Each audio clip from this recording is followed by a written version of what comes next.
Dave here with Limitless Brave. Today we're talking about the differences between being a nice guy and the infamous nice guy. You want to be one, but you definitely don't want to be the other. Being a nice guy is a good thing. You're masculine, you're gentlemanly, you're caring for others, you're not manipulative, you don't have covert contracts, you can handle rejection with grace, and you're not ashamed of your masculinity.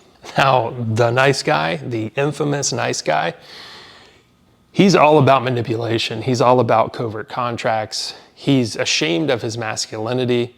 He believes that because he's nice, he automatically deserves romantic attention from women.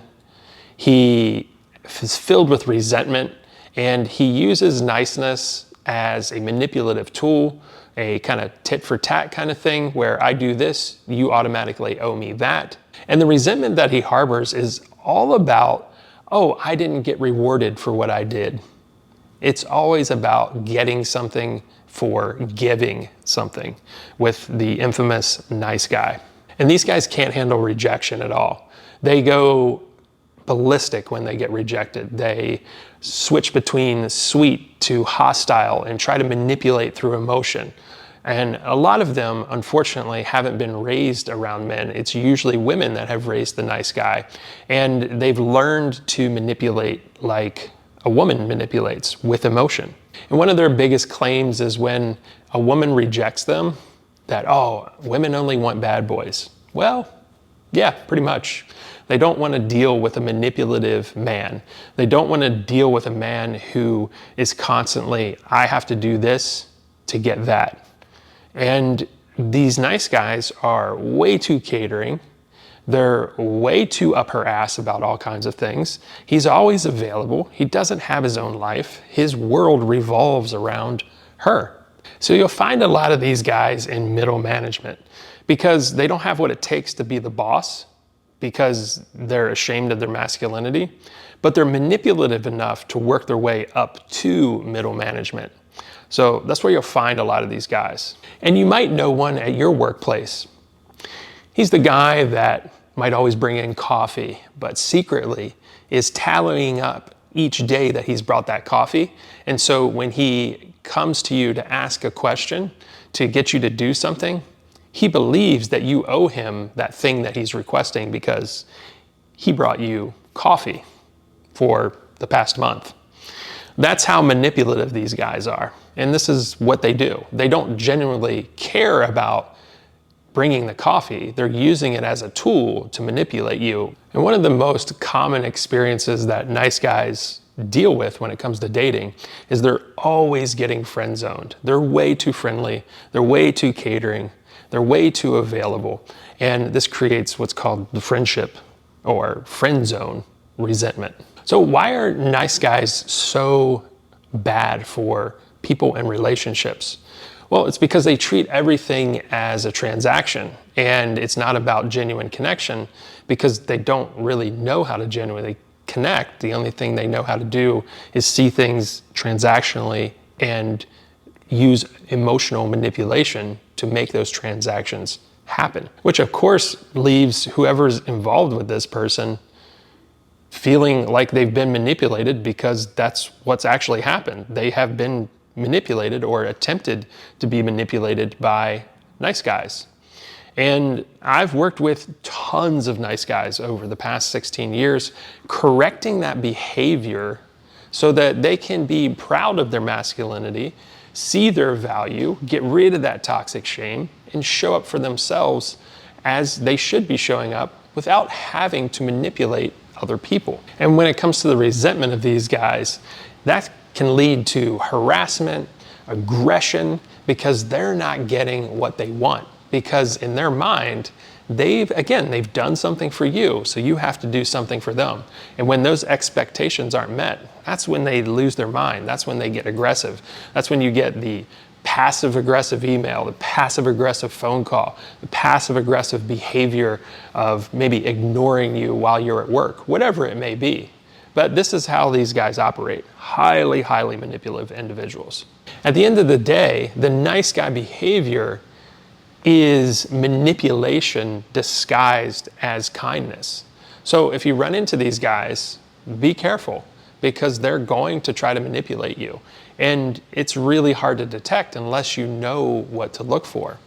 If you're getting a sense, a feeling that something's off, something doesn't feel right, something feels manipulative, well, you're dealing with a nice guy.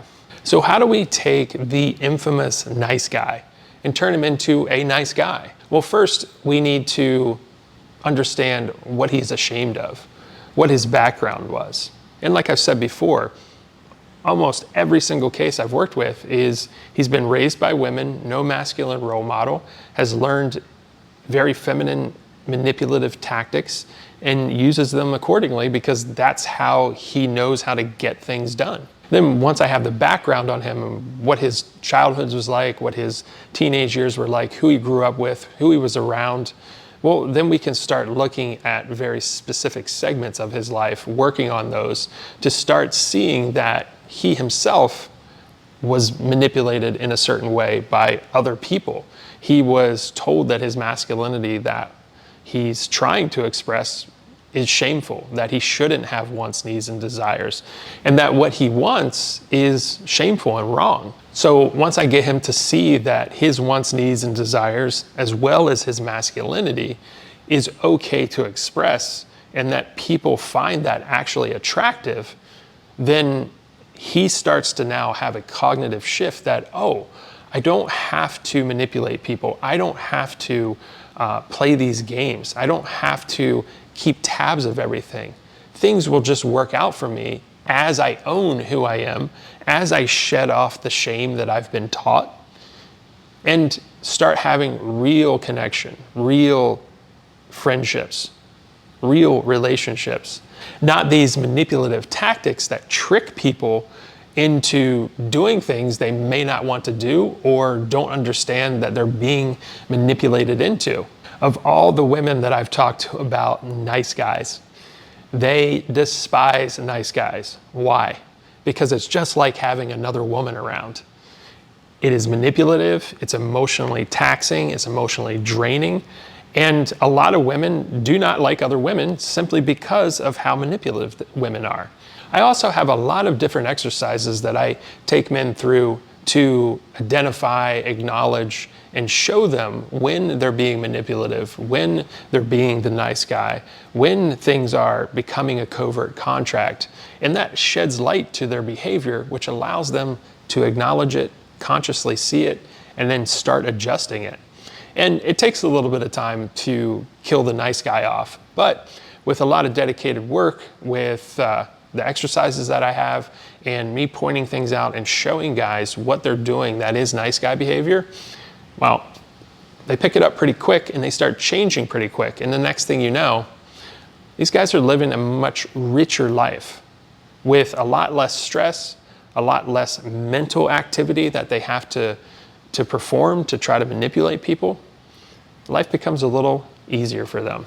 So if you're a nice guy and you know what I'm talking about and you hate living the life that you're living because, you know, you're not getting the dates that you want, people aren't really respecting you at work, come and take a workshop. I can point out a lot of stuff that is causing the problems that are existing in your life. I can teach you how to express your wants, needs, and desires the right way so that people can get behind what you need and can help you and can support you. And you can do all of that, guys, without manipulation. All my workshops are going to be listed in the description below. And if you're looking for an online community of high quality men that are dedicated to working on themselves, growing into well-rounded masculine men, then check out my Limitless Brave private reserve as well. It's free to join. There's a link down below, and just click it, set up your account, and join everybody. There's around 130 some guys in there, as well as some free resources for you. And I have about 87-ish testimonials from guys who've worked with me. So a lot of different programs. I even have some virtual programs if you can't make it to an in-person workshop.